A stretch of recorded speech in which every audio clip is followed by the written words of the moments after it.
Good morning student.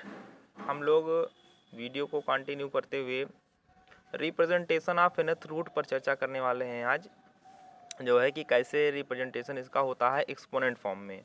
जैसे कि हम लोग ये पढ़ चुके हैं कि स्क्वायर रूट ऑफ 4, तो ये सेकेंड रूट होता है। हम लोग पढ़ चुके हैं क्यूब रूट ऑफ 8, तो ये इस तरीके से ये रूट को डिनोट करता है। यहाँ पर 2 लिखा नहीं होता है, ये बात समझनी होती है कि यहाँ 2 अंडरस्टूड होता है।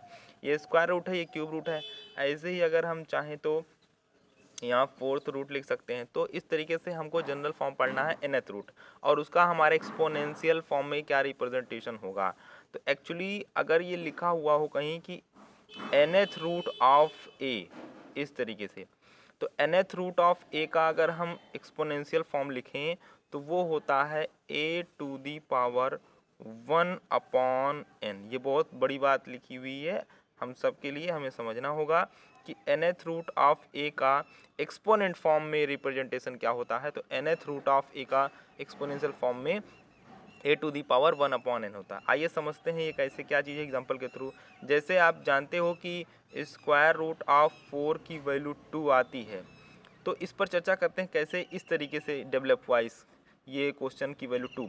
तो यहाँ पर पहले समझिए कि 4, अब 4 2 का स्क्वायर रूट लिखा हुआ है, स्क्वायर रूट ऑफ 4। तो अकॉर्डिंग टू इसकी अगर हम समझे तो यहाँ क्या लिखा हुआ है, यहाँ 2 लिखा हुआ है।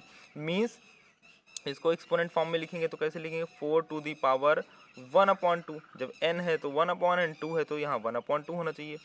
अब इसको समझिए कि 4 को हम क्या लिख सकते हैं, इस क्वांटिटी को हम सॉल्व करने जा रहे हैं, इस क्वांटिटी को हमें सॉल्व करना है। तो 4 को हम क्या लिख सकते हैं, 4 को हम लोग लिख सकते हैं 2 स्क्वायर।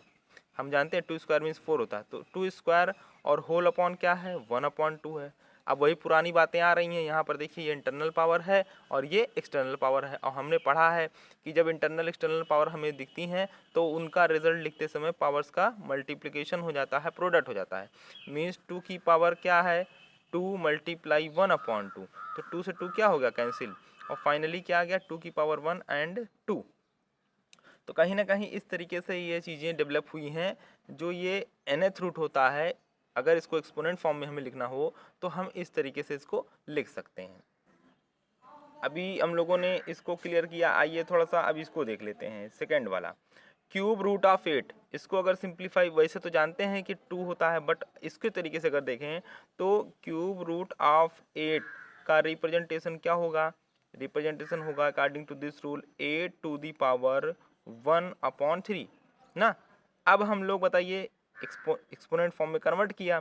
अब 8 को क्या लिख सकते हैं, 8 को हम लिख सकते हैं, we can write to 8 2 cube, इसको हम 2 क्यूब रीड करते हैं, या 2 raise to the power 3, and whole to the power क्या है, 1 अपॉन 3 है।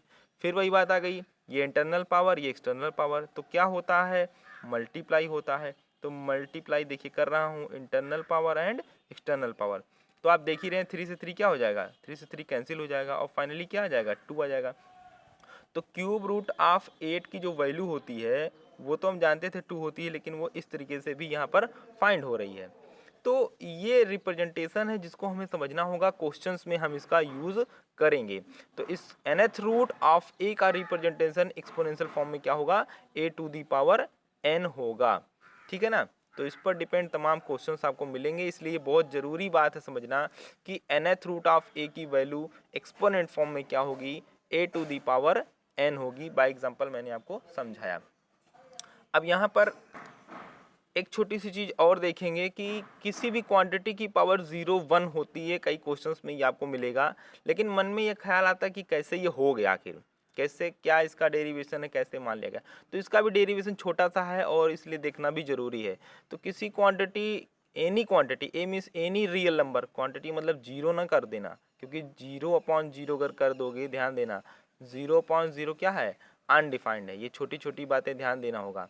तो 0 नहीं होगा, ए नॉन ज़ीरो होगा, ये नॉन ज़ीरो है, ध्यान दीजिएगा, यहाँ पर लिख देना चाहिए कि ए जो है हमारा वो ज़ीरो नहीं है।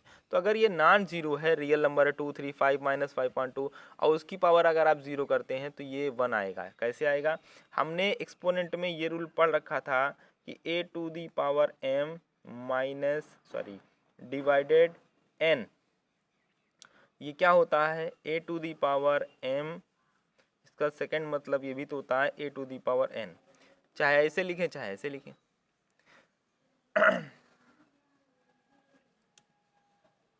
और इसकी वैल्यू क्या होती है, इसकी वैल्यू होती है a to the power m minus n, यही तो पढ़ा है। अब हम इन दोनों को अगर देखें ध्यान से तो ये हमारे लिए, इसको रफ कर देता हूँ, ये इसकी वैल्यू ये होती है। तो a to the power m upon a to the power n की वैल्यू एक्सपोनेंट में हमने पढ़ा है a to the power m minus n होती है। अब यहाँ पर m और n क्या हैं, पावर्स हैं, जिनकी वैल्यू क्या है, कुछ भी हो सकती है, मीन्स ये वेरिएबल है। तो अगर हम कहें कि हम ये एक इक्वेशन की तरह है, क्योंकि लेफ्ट हैंड साइड और राइट हैंड साइड है, तो अगर m की वैल्यू, क्योंकि हमने ये पढ़ा है कि वेरिएबल की वैल्यू, ये वेरिएबल्स ही हैं, क्योंकि m की वैल्यू फिक्स नहीं है, n की वैल्यू फिक्स नहीं है, फाइनाइट नहीं है, तो वेरिएबल की वैल्यू हम कुछ भी पुट कर सकते हैं। तो अगर हम एक बात का ऑब्जर्वेशन करें कि put m equal to n in both side, आपने भी पढ़ा है कि कोई वैल्यू पुट करेंगे तो दोनों साइड पुट करेंगे, अदरवाइज वो गलत माना जाता है। तो m is equal to n हम पुट करें अगर, तो आइए पुट करते हैं लेफ्ट हैंड साइड में, राइट हैंड साइड, दोनों जगह पर। तो क्या बनने वाला है, a to the power n, ध्यान दीजिए m को रिप्लेस कर दिया n से, m की वैल्यू n पुट कर दिया, और n तो ऑटोमेटिक जैसे है वैसे ही रहेगा। a टू दी पावर, यहाँ क्या हो जाएगा, यहाँ हो जाएगा a to the power n minus n, मतलब जहाँ m था वहाँ n लिखना है, m की वैल्यू n दोनों तरफ पुट कर दिया। तो अब ये देखिए जो क्वांटिटी ऊपर है वही क्वांटिटी नीचे है, तो 5/5 क्या होता है, 1 होता है, 7/7 क्या होता है, उसी हिसाब से ये दोनों कैंसिल हो जाएंगे और क्या आ जाएगा, 1। यहाँ तो 1 आ गया लेफ्ट में, और राइट में क्या आ रहा है, n माइनस n क्या हो जाएगा, 0, means a to the power 0। तो ये आपने देखा a टू दी पावर 0 की वैल्यू क्या आ रही है, a टू दी पावर 0 की वैल्यू 1 आ रही है। तो इस छोटे से डेरिवेशन का ये पार्ट था जो आपको अच्छे से समझ में आ गया होगा।